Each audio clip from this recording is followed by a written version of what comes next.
Hey, it's Krieger here, and in this video we'll explore the origins of the fear of success and how it can be connected to the poor and proletarians, a devouring mother, and also a savior complex, as well as 3 keys to overcoming this fear: turning pro, the flow state, and increasing our possibility span. Everyone talks about the fear of failure, that nagging voice that paralyzes whenever we want to start something new. We are terrified envisioning a million scenarios of everything crumbling apart, just like the smallest blow dismantling a house of cards. However, few people acknowledge the fear of success. It's so weird, but the chance of our wildest dreams come true is the one thing that terrifies us the most. It's like we are trained to expect things to go wrong all the time. Well, at least I was. It felt like everything was going according to the script, and I'll tell myself, see, I knew it wouldn't work out.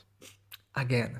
So part of me thought I could be successful, but these invisible chains were holding me back, making me procrastinate, lack motivation, blow up great opportunities, and even refuse money. I know, it's crazy, but 7 years ago, when I was just starting as a coach in Ireland, a great friend wanted to support me, and he bought 2 sessions, and after we were done, he asked me to send a payment link. And I can't explain why, but the time passed and I never did. And he also forgot about it. And I remember feeling a mix of shame, frustration, and even self-hatred. And since that moment, I clearly knew there was something wrong with me. I mean, why the hell would I refuse to be paid? And this set me on a quest to uncover why I was so afraid of things actually working out. And after becoming a therapist, I found out that many people also share the same obstacles. So now we'll explore a few common dynamics, and then I'll present you 3 keys to overcome this fear. So stay with what makes sense to you. So my investigations led me to 2 major factors. First, people who are afraid of success are usually identified with what Carl Jung calls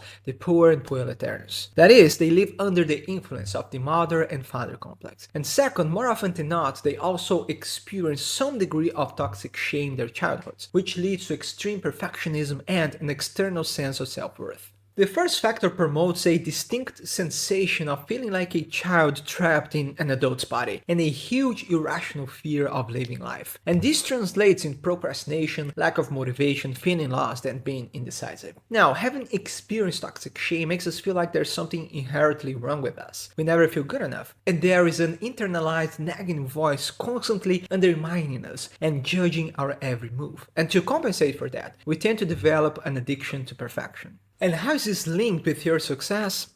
Well, for any endeavor to be successful, it requires work ethic, commitment, long-term thinking, accountability, and fulfilling certain expectations. The problem is that the poor Eternus is allergic to all of the above.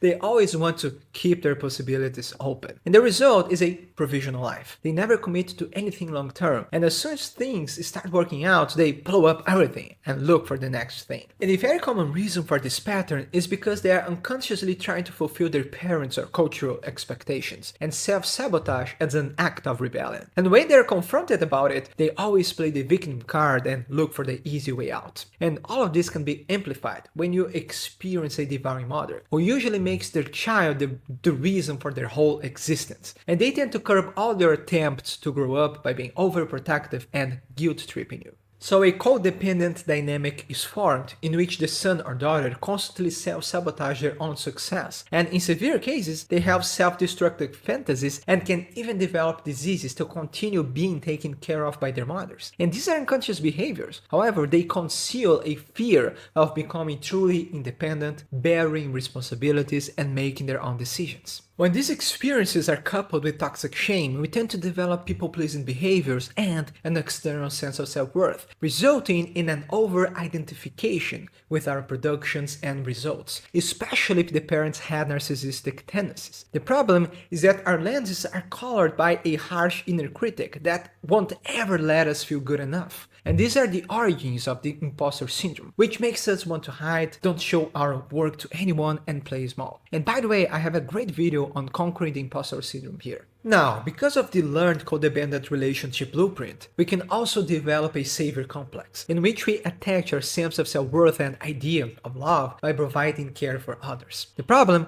is that we're constantly looking for broken people to fix, who take all our time and resources, all in the hopes that they won't leave us. And this can also be understood as another strategy to avoid focusing on our own lives. And this neediness directly bleeds into our business, since we can't place boundaries, always do extra unpaid work, and engage with people who want to play the victim and will never respect us. And lastly, people who lack success tend to moralize money. And coming from a religious background, I don't know how many times I heard that money is the root of all evils. Moreover, there is an inherent belief that God blesses good people with his riches and punishes the sinners.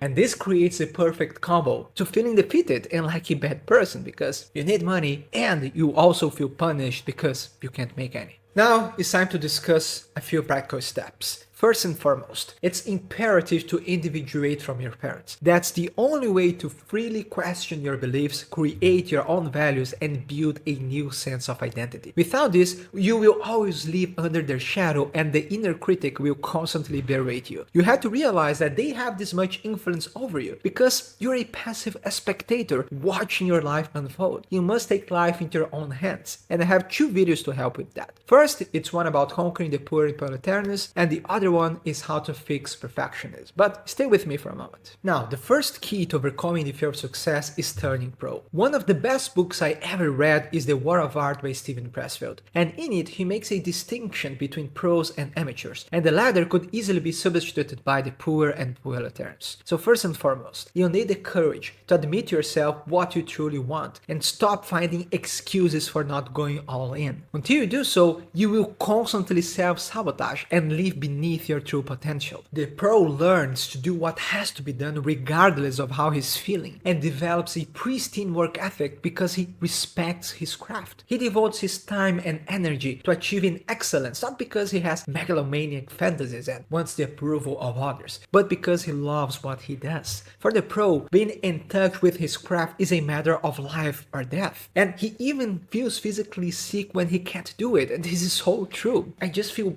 bad and anxious and frustrated when I have ideas and I don't write them, or when I can't play music. So when you commit to honing your talents, you develop self-respect and finally start feeling worthy. And if you are struggling with this, here is a great video on how to overcome procrastination. Now, the second key is flow, because developing a skill is exactly what allows us to unlock the flow state and intrinsic motivation. Pros can spend hours developing their crafts because the activity itself is deeply rewarding and fills their lives with purpose, meaning, and inspiration. And Carl Jung refers to this state as numinous or religious experiences. And when something has this level of importance in our lives, suddenly what other people think stops mattering so much. That's why I think this is a powerful antidote for perfectionism and the imposter syndrome. Plus, when we achieve this state, we can increase our productivity by 500% and tremendously increase our learning and creative capacities. And I know this sounds made up, but it's backed by science. And the flow state is also associated with improved emotional regulation and a reduction in negative emotions such as worry, self-doubt, and fear. Increased focus and steady levels of motivation and accomplishing meaningful work. And I also have a great video on flow and motivation over here. Now, the final key is increasing our possibility span. The easiest way to start adopting new behaviors and beliefs is by changing our environment. When we see someone close to us doing something we think is impossible, we immediately start thinking that maybe we could also achieve the same results. That's how our possibility span increases. And that's why having the right mentor or being part of a community can be so powerful. The right people can help us access the good qualities of our shadow and embody traits we are afraid of, like being assertive, more confident, and going for what we really want. Plus, a good group can work like exposure therapy, in which we can share our work and receive constructive criticism, helping us overcome the fear of exposing ourselves and our creations. And finally, you can find a step-by-step to overcome this fear, individuate from your parents, and unlock the flow state in my accessible course, Sabotages, the Shadow Integration Manual. You can also claim a copy of my book, Sabotages, Demystifying Jungian Psychology, when you join my newsletter. All links are in the description. Thank you so much for watching, and I'll see you in the next one.